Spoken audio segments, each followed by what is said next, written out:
Page 344.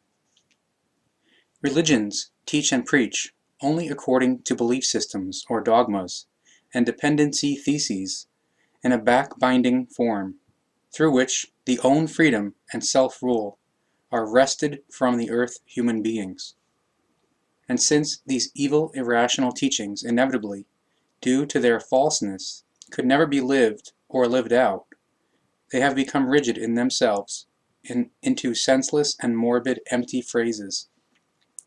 Through this, the deep, pure and simple bond to the creation was also lost within them, and the unknowledge, the falsehood, the deception, murder, and the overbearingness began to grow maliciously rampant.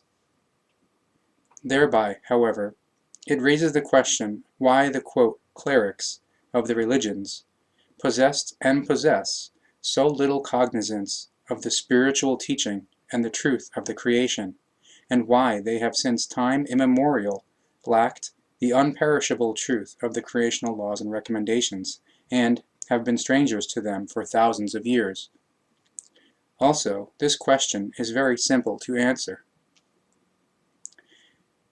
Through the prevalence of the pure intellect life and intellect thinking, the source of the creational thinking in the earth human beings has ran dry, and indeed first and foremost in those human beings who rose up as people leaders and religious leaders. The clerics of the religions created their own gods, dogmas, and legislations, in which case they proclaimed the gods in insane audaciousness as the creation, and presented themselves as their representatives and guardians of the laws and recommendations. Thereby their might grew unmeasurably, and their thinking form changed accordingly to the purely material and worldly. Through this, the source of the creational truth and wisdom and the knowledge of the true being fizzled out little by little. The spirit was disengaged from its function and degraded in newly created irrational teachings to a factor of a godly spark, which is only supposed to have a soul enlivenment in the earth human being. The earth human psyche, from which a soul, an earth human spirit, had been made by the most malicious irrational teachings, was shifted into the function of the spirit and depicted as the eternal living. The earth human psyche came, with the designation soul, to the foreground of the life, while the spirit only found entry into the irrational teachings as an enlivening element of the soul. And if the earth human beings now must become free again from this irrational teaching and consciousness desolation, then they are compelled to free themselves from all religious forms of irrational teaching and many other irrational teachings, so that the source of the creational laws and recommendations becomes accessible to them again. Not only the malicious irrational teachings of religious origin are to be eliminated in the process, but also truth misconceiving irrational teachings of certain sciences which should be mentioned here: natural sciences, natural philosophies, parapsychological sciences, psychiatry, and so on and so forth. The task of the real truth lies in making the knowledge of this real truth comprehensible to the earth human beings, and in clarifying to them that their entire life as a human being corresponds to a creationally conditioned mission, which he or she, the earth human being, has to fulfill. This task and mission lies therein that he or she recognizes and acknowledges the origin, the value, and the being of his or her spirit, and relatively absolutely fulfills it for the purpose of further evolving the creation itself through the later conscious becoming one with it when the spirit has attained its relative absolutely full development. Religions and spiritual sciences of earth human norms teach that the soul is enlivened by a godly spirit and has eternal permanence. But what an evil, erroneous assumption this is, and what a dangerous and deadly irrational teaching, for it leads the earth human beings into nameless depravity. Through this irrational teaching, however, religious, quote, clerics and spiritual sciences are able to place their followers under their spell and to impose slavery upon them. Through this, however, the false spiritual teachings are also complicated to the point of unrecognizability and thus lead into the absolute uncomprehensibility. That, however, is a malicious, ego-addicted calculation of the originators of these false teachings, which only brought egotistical benefits to themselves, and indeed in purely material terms. The successors of the originators, however, did not think in better forms, for they also lived only for the egotistical benefit of the spreading of their irrational teachings. And this has remained so up to the present time, and present day distant successors of the originators still act and think according to the same norms. The time of the past thousands of years has proven that everything has not become better, but rather, quite the contrary, has become even far worse. The forms, indeed, have remained the same, but the kinds and methods have changed. The irrational teachings were adjusted to the earth human, material, intellectual development, and constantly newly imprinted into this form. Because, as the earth human being developed material intellectually, it means that he or she advanced into a pure intellect being, and as a result could no longer be fed with unrational teachings. This meant that the existing irrational teachings had to be constantly changed again and again, and formed according to this developmental change of the times. This, however, always consistently happened only just as far as the intellect-based development of the corresponding teaching revisers of their respective time epochs permitted it, through which the irrational teachings in each century required certain renewals and changes. As the religions could not face their might interests being endangered, they have since time immemorial been forced to constantly make these renewals and changes, through which everything with regard to the irrational teachings and their renewals and changes have therefore been handled in an organizational manner and is still being handled in this manner at the present time. Every truth-loving and rationally thinking earth human being is able to prove this to him or herself if he or she troubles him or herself about the occurrences surrounding the religions and tracks these back over hundreds and thousands of years. Especially in the Christian religion, you will find the best example of this when you confront the Old Testament, which you call the Bible, and the New Testament.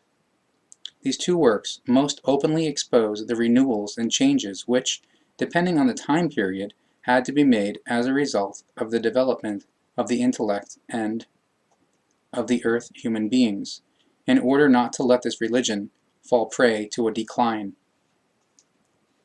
However, the fact that the earth human and prophet Emmanuel was thereby raised into a creational personage represents a fully new product of religious insanity and finds no equal in its form in the entire universe.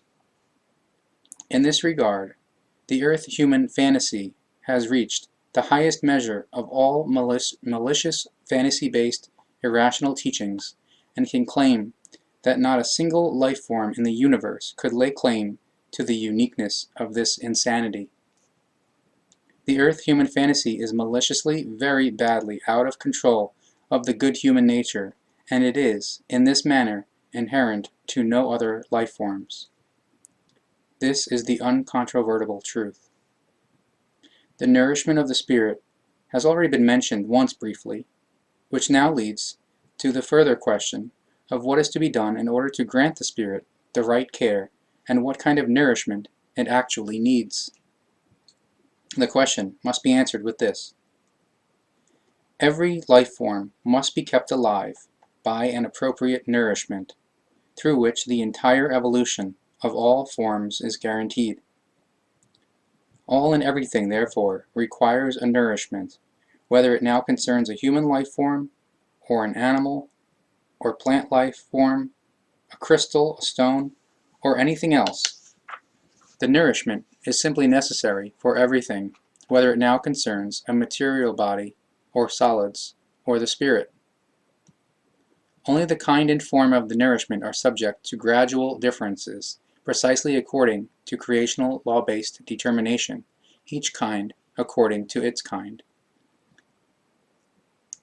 For the preservation of a material body, which refers to solids such as crystals, stones, planets, celestial bodies, etc., or body, material nourishment is required, whereas for the spirit, a fine fluidal, fine energetical nourishment is necessary. For the preservation of the body and the life of the earth human being, very much has been done up to now, especially by the sciences, which have achieved very extraordinary successes through breeding of new life forms and production of nourishment from all possible things. But these new breeds and products, etc., as is usual with the falsely thinking and falsely acting earth human beings, led thereto that the physical evolution possibilities of the earth human beings became discredited. Through the new breeds and new products, which were developmentally changed into even finer forms, the original natural nourishment was displaced and never evenly matched by the scientifically created substitute.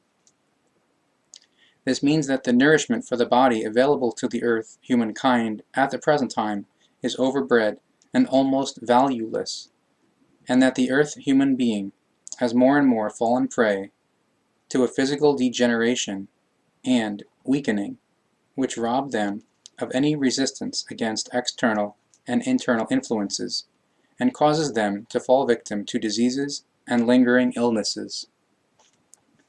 Through their purely intellect-based thinking, the earth human beings have forced themselves into the damnation and paved the way into the impenetrable darkness, and a part of this way into the impenetrable darkness and damnation is also the production of nourishment in an over-farmed form.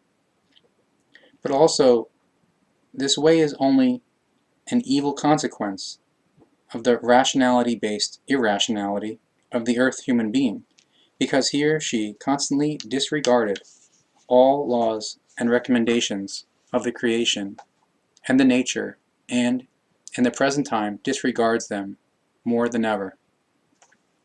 Every world body, or celestial body, planets, moons, asteroids, sun, etc., was and is created according to exact measures, and this means that with each life form, only a very definite number of life forms can exist on the individual world bodies without them running into any danger. The number of life forms of each world body, insofar as it is designated to carry life, is thus determined. The use of the creational laws and recommendations then enables the nature to bring to use its laws, which are likewise creationally conditioned very precisely and correctly, in order to thereby keep the number of the possible life forms precisely at their levels. But now, if a life form gets very badly out of control of the good human nature, raises itself imperiously above the nature and above the following of its laws, then the brazen regulation of the creational laws and recommendations is broken and a chaos arises. In this chaos lies then the condition that the life form, which has gotten very badly out of control of the good human nature, multiplies quickly and exceeds the determined number for its species. Through this, the nourishment in turn becomes too scarce for this life form, because the nature is no longer able to bring forth this necessary nourishment. The nature of a whole world is able to produce nourishment for a very definite number of life forms, but if this number is exceeded, this inevitably leads to the catastrophe. This is exactly what the earth human being has provoked. even though around 2,000 years ago, the very precise number of the human life forms had been mentioned which can be nourished by the earthly nature, namely 529 million human beings.